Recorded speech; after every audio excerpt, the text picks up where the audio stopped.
कटोरा में मांगे मजनुआ अरे की भैया आल्हर जवानी थोड़ा बोला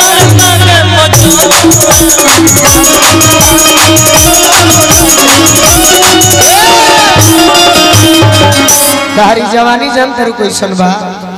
उत्तर प्रदेश के बुलडोजर यस जवानी के रौद देवेला चंदन ह चंदन आ खेत कोड़ेला तो अखिया तोहर मुद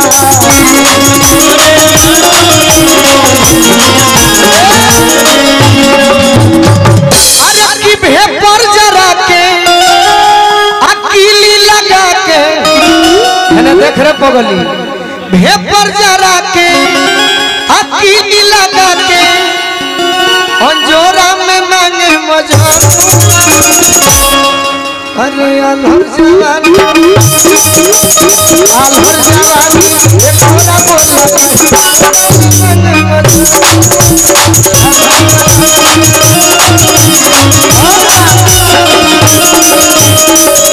ये तो कहे खिसिया लदा की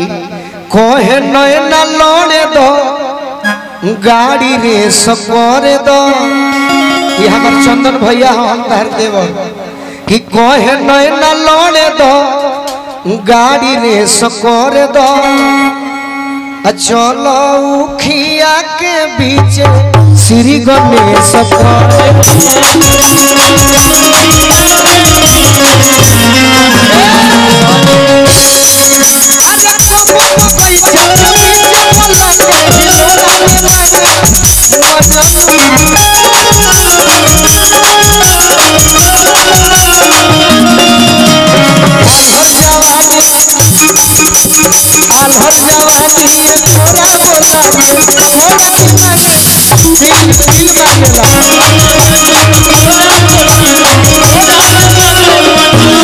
अब साफ सुथरा कह देते ने चलो अच्छा का कोइले बड़ू की सुते लागल हो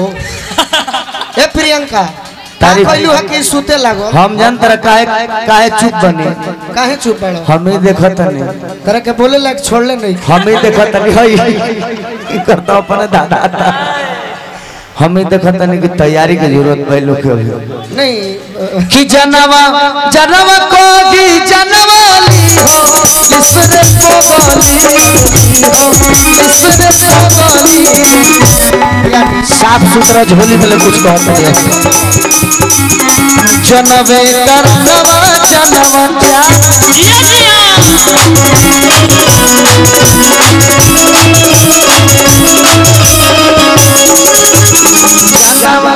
जनवा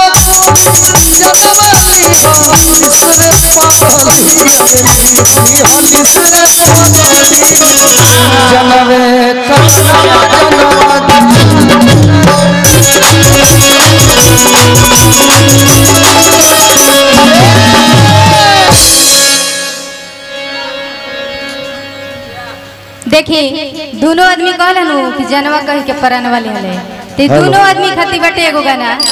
दोनों आदमी खाती माने आपका मेहरारू आपके खाती और इनकर मेहरारू इनका खाती हम एक प्रस्तुत कर देते नहीं एकदम प्रस्तुत का एक बार कि जाए दे माई जाए दे रे माई जाए दे कि जाए दे माई जाए दे रे माई जाए दे मदिरा में रोवत रे सैया माई घरे जाए दे ससुरा में रोवत रे सैया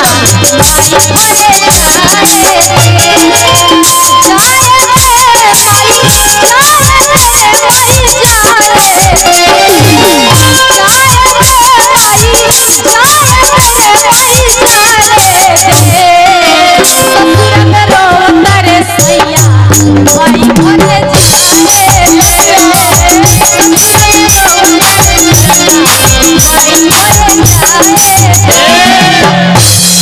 यानी कुछ कह यही में कहबा कि गोरे गोरे कालवा जो गोरे सिर खलावा मोर रुचेला प्रियंका तहार हो गोरे गलवा ए राजन चाचा कि गोरे गोरे गलवा मन सिर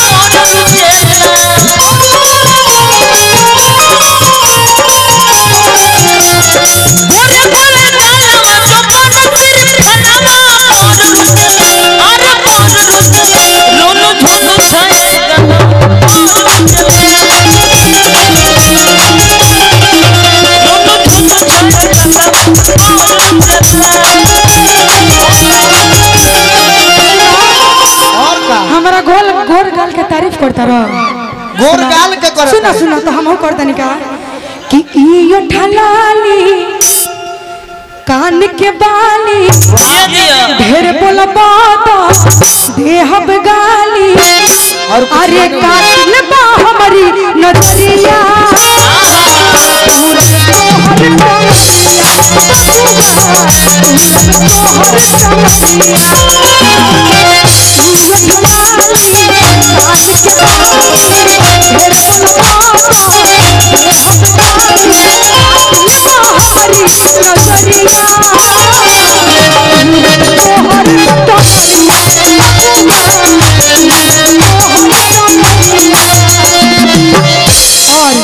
कि हम जाना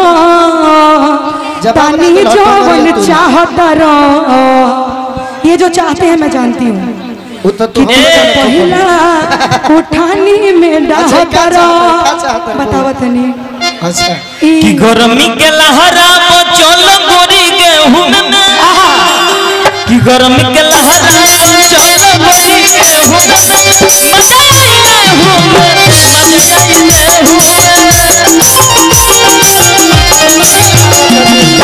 मजा आई गेहूं में मजा आई गेहूं में मजा आई गेहूं में मजा आई गेहूं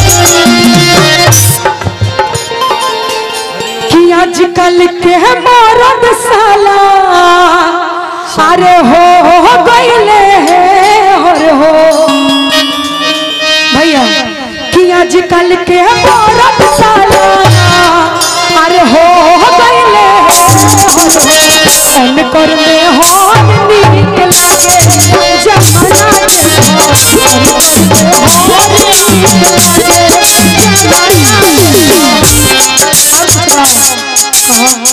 बोलू भैया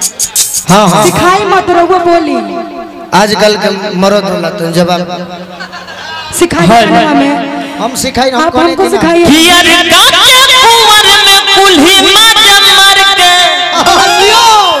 अरे मैं होर बनल बारू बिना भतार जियो मेरे जान जियो अरे ससुरा मैया में कबो ना रोसी हो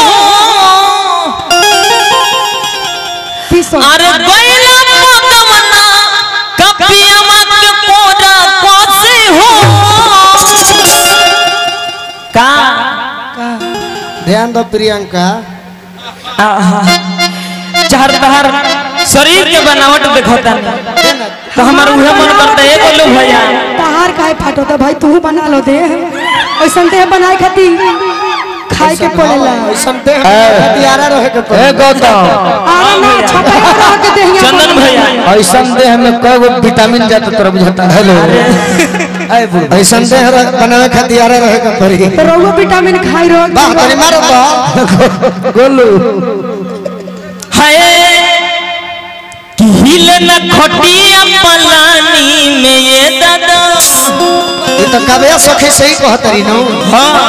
लेकिन इहो बा भैया अल्लाह बोल भैया जवानी में कि हमर बनल बनावल मुंड बिगाड़ अरे देला हो कि हमर बनल बनावल मुंड तोड़ देला हो काश जी पयावेला बोलुआ छुई के छोड़ देला हो जी पयावेला बोलुआ छुई के छोड़ देला हो खटिया पलानी में दादा पागल भैया जवानी